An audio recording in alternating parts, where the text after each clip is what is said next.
Hello and welcome back to our operating system and virtual memory module.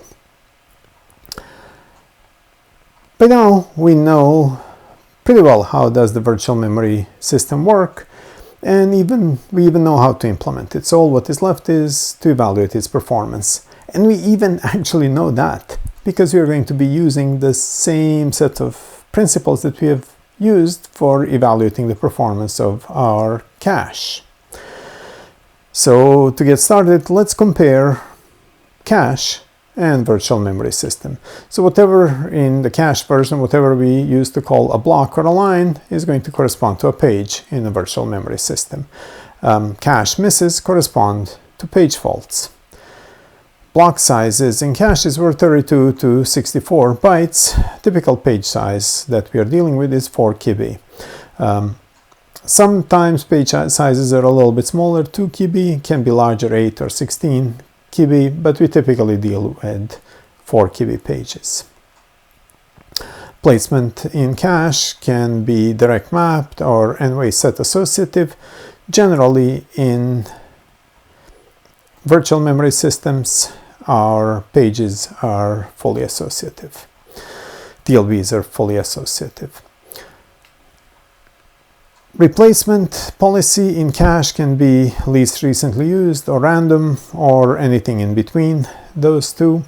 In virtual memory system, we generally would like to go with the least recently used, but sometimes we'll approximate it with something that may end up being either a FIFO or a random.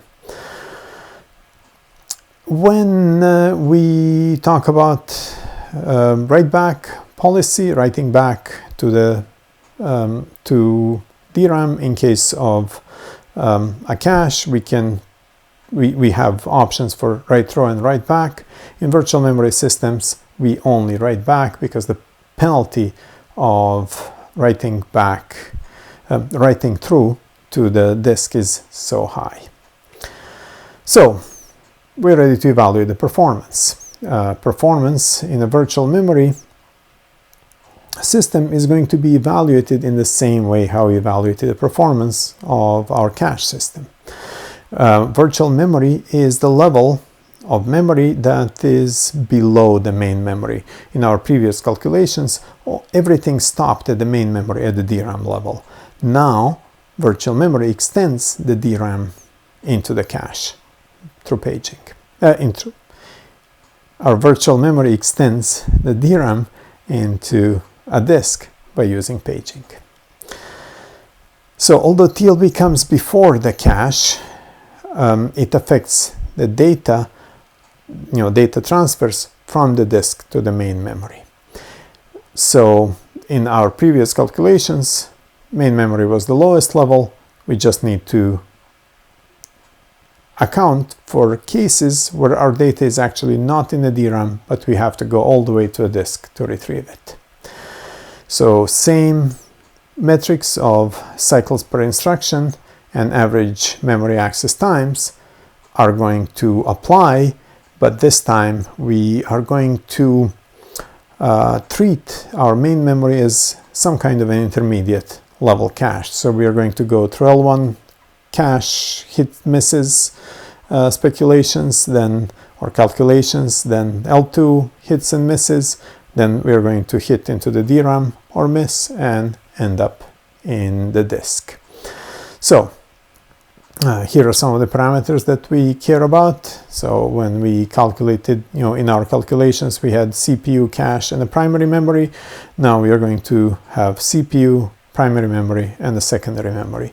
So when we're talking about the caches, we talked about the cache entry. In demand paging, we are dealing with page frames. Cache blocks were 32 to 64 bytes, as we said before. Pages are 4 KB. When we talk about cache miss rate, we were generally happy when we get something that was in single digits. So it would be typically, L1 caches would be like 1% hits and 20%, perhaps 10-20% in L2. Now, page miss rates have to be much lower. Typically, 1 in 10,000 or 1 in 100,000 or lower than that. Cache hits would, our cache was designed so well that, and in most processors it will be, that basically we get the data out of cache in one cycle. Cache miss corresponds to the page hit in DRAM, so that will be from a few tens of cycles to 100 cycles. Now, page miss corresponds to, say, 5 million clock cycles, because that's how much does it take us to go to the disk, and corresponds to Jim Gray's analogy of going to Pluto. So let's find out what is the impact of paging on average memory access time. So let's assume that we have the following memory parameters that are reasonably common, and we can plug in any other numbers that you like. Commonly we get to do that in our exams. So let's say that L1 cache hit is accomplished in 1 clock cycle, and we do that with 95% of accesses. L2 cache hit takes 10 clock cycles, and the hit rate is 60% of L1 misses. DRAM takes 200 clock cycles, say 100 nanoseconds. That's kind of pessimistic for modern systems. Usually would be less, but that's okay for the current calculation. And finally, disk takes 20 million clock cycles, say 10 milliseconds. It'll be faster if we plug in an SSD. So the average memory access time without paging is calculated as this time that if we don't have a miss, if we have a hit, we can do everything in 1 clock cycle. We get data out of the L1 cache in 1 clock cycle. And then we need to add the penalty of missing. So we will miss with 5% probability L1, and that's going to cost us 10 clock cycles. And then if we miss in L2, there'll be 5% of a miss in L1 times 40% of a miss in L2 times 200 cycles that is going to take us to get to DRAM. So that evaluates to 5.5 clock cycles. All right, this is a bit pessimistic. Modern systems are going to be a little bit faster than that. But let's see how do we modify this to account for the paged memory system. So to add paging, what we need to do, we need to take this 5.5, aim at, and add the impact of paging. And so let's do that. So average memory access time with paging equals to our 5.5 cycles plus 5% times 40%, 5% probability that we're going to miss in L1, 40% that we're going to miss L2, times 1 minus the hit rate into the memory, that our data is not going to be in DRAM, it is going, we are going to have to go all the way to a disk, and that's going to cost us 20 million cycles. Now, keep in mind, 20 million is a huge number compared to any other numbers. So this hit rate into memory better be very close to 1.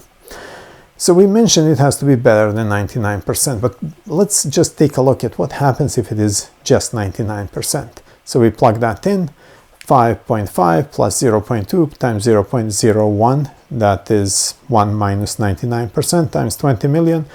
We have a mat of 4,000. That's like 700 times slower machine. That's terrible. That's a horrendous performance. By the way, this does happen in practice. If we continuously end up swapping pages, which happens if we are running out of physical memory, there are too many processes, too many classes perhaps sharing a machine. The machine continuously swaps. Every 100 cycles or so is going to go to swap a page with the disk, and that is called thrashing. And typically when a machine is thrashing, it's like 100 to 1,000 times slower than it normally is. So let's see what happens if you have a little bit better hit rate. So yeah, this is what we have seen. This is what happens when a program is, if too many people are sharing a machine, a 10-second program can take 2 hours. So what if the hit rate is 99.9%? Well, things get a little bit better, but not much better. It's still, AMAT is 400, a lot worse than what we have had before. Finally, let's see, what if it is a more reasonable number? If our hit rate or our miss into the DRAM is 1 in 10,000, then our AMAT gets increased from 5.5 to 5.9, which is more reasonable. And this is something that we will often encounter. That's basically it, what we need to do for in this module. We can take a quick break, and then we are going to see how can we incorporate I/O devices into this. See you a bit later.